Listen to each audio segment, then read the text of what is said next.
I'm a control freak when it comes to driving.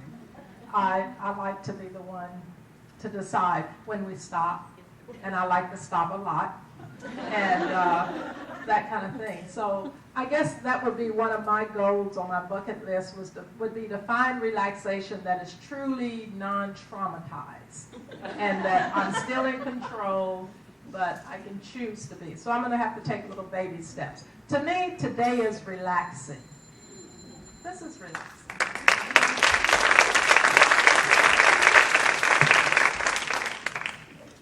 I agree with Sharon that relaxation is highly overrated, but the thing that I like to do most is read, because I have the feeling that I'm actually relaxing and I'm still doing something.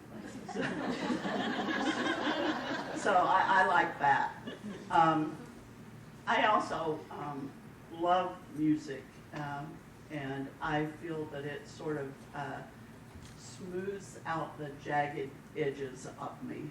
And I have music playing in my car all the time. I frequently have it playing in my office, and I love that a lot. And I think it's fascinating too that all four of us are very much interested in and dedicated to the arts. So I love the theater. If I can get a chance to go to the theater, I love that. I love the opera. I love to go to Tulsa to the opera. And I also like yoga and meditation, but I have to schedule those, and they're not on the calendar yet. I need to tell you one more thing about my calendar, which is still a challenge for me. At the top of it, it says, what do I need to do today to be who I want to be and to feel the way I want to feel? And every day I read that and think, is this thing that's on this calendar one of the things that's going to get me to where I want to be, and is it going to make me feel the way I want to feel? So that's a very important part of my calendar, and I'm striving to, Sharon. I think maybe I'll sign up for a yoga class.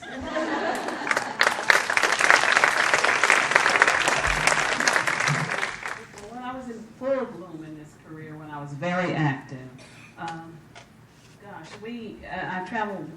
we traveled as a family. My son was with me from 6 weeks old until about 8, till I put him in private school. So I was with baby diapers. I'm going to tell you one quick story. We were in Berlin, I believe, and a new baby, 6 weeks old. I just wasn't thinking, it's the barrier of the language. You can't just go ask for Pampers, you just have to figure out the German word. Well, anyway, I went there and I'm out of Similac and all these things. And my mentor, my coach, he had his brother was one of the chief joints of staff of the army there. So he went and made sure I got this. That's just wonderful people. Got all the Similac I wanted and all, from the American Army. I just thought that was so neat. But anyway, to relax, we traveled, we did things as a family because my son was with me. We went to all the museums, parks. We took lots of drives through the country, and it became almost a historical lesson for my son. It was just amazing. That's how we unwound, with opera. And I think now how I unwind is to not even push an alarm clock. I don't have to be at that rehearsal. It's so relaxing. And also for me, it's so relaxing just not traveling. Because every moment of my life was consumed with packing clothes and getting there and being in shape.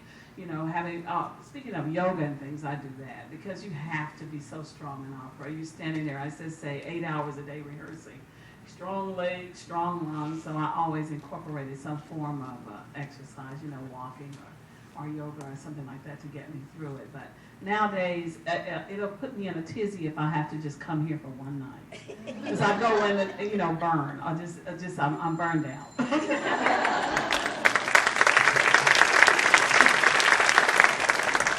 I find that interesting, too, that we all like music and art and theater and all that sort of thing. We kind of got a theme going here. I love to dance, I love to travel, and I love to read. I've danced a lot all of my life. I've danced since I was about 8 years old. I've danced probably more than anybody in this room, and that's saying a lot, because I've belonged to a lot of dance clubs, and at one time in my life, I danced 4 nights a week, and when I say dance, I mean every dance. When I go to a dance, I go to dance. I also love to travel, and I See that you do it, everyone started picking up. So then I said, hey, maybe this stuff works. So if you want something done, now I'm not one to say if you want it done right, you to do it yourself. Because most things, anyone could do it. The question is, will they?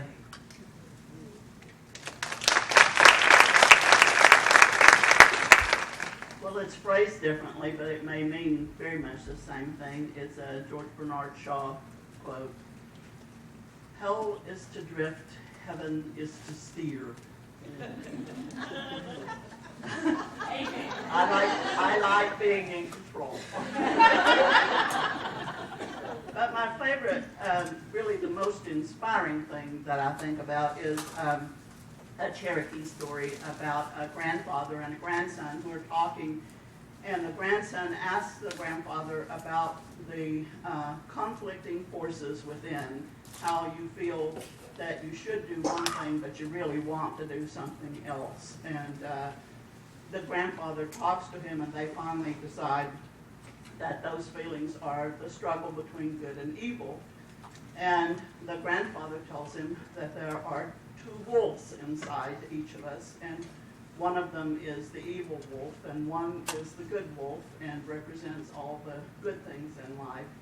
And the grandson asks which one wins, and the grandfather says, the one that you feed. So that is what I think about a lot when I'm trying to make decisions in my life. Am I feeding what I think is the good and the right and the just thing to do, or am I feeding some negative evil influence? And I think that a lot of things that people are doing today is associating themselves with the lowest common denominator possible in humanity. And it scares me that evil may win out if people keep doing this. And that reminds me of another quote: the only things necessary for evil to flourish is for good men to do nothing.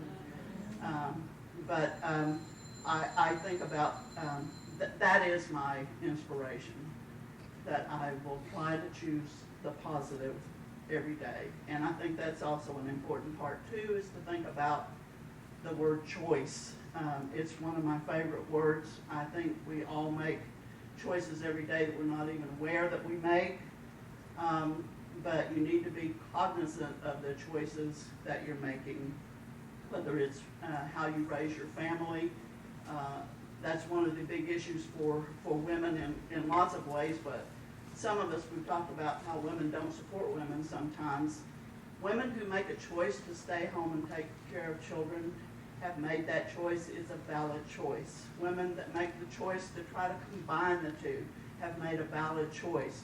Women that decide not to have children and to have only a career have made a valid choice. It's your right to make your own choice. And I think that some of the decisions that we try to make about what choices other people have made are not really helpful.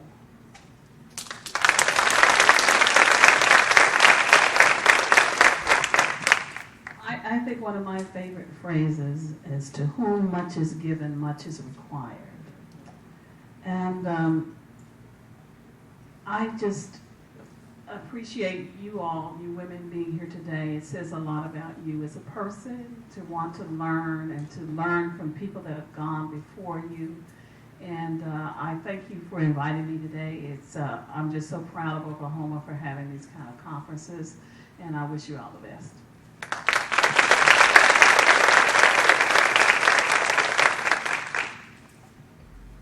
Don't put off until tomorrow what you can do today. Never regret what you did today, only those things you didn't do.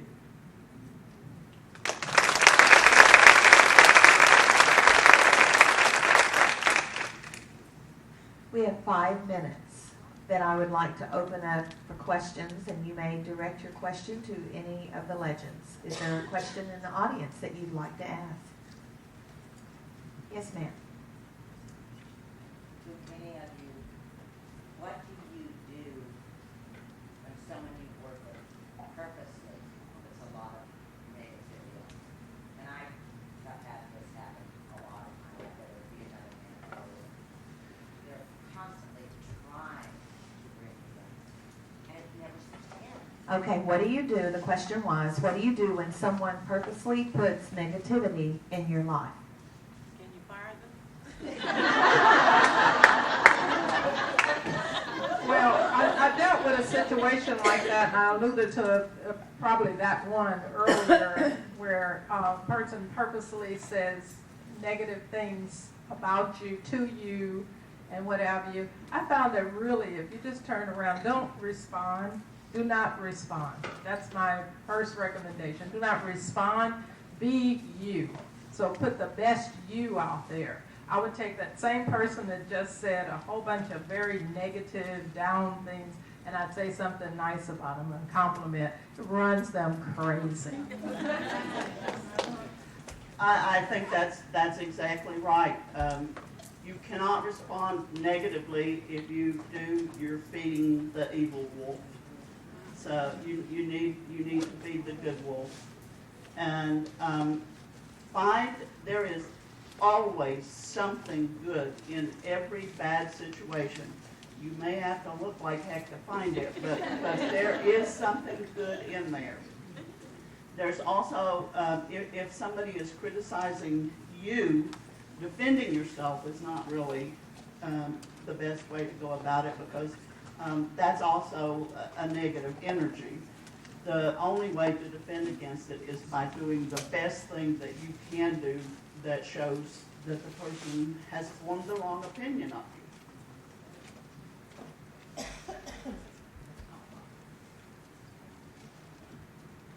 I don't know if you all heard Marjorie, but her statement was, can you fire them? Yeah. Miss Penny. And what did you have on top of your calendar again? And what did you have on top of your calendar? What do I need to do today? What do I need to do today to be who I want to be and to feel the way I want to feel? We have time for one more question. Does anyone have anything else? It's right here. Can we hear you sing something? Oh my gosh. Ooh, you know what?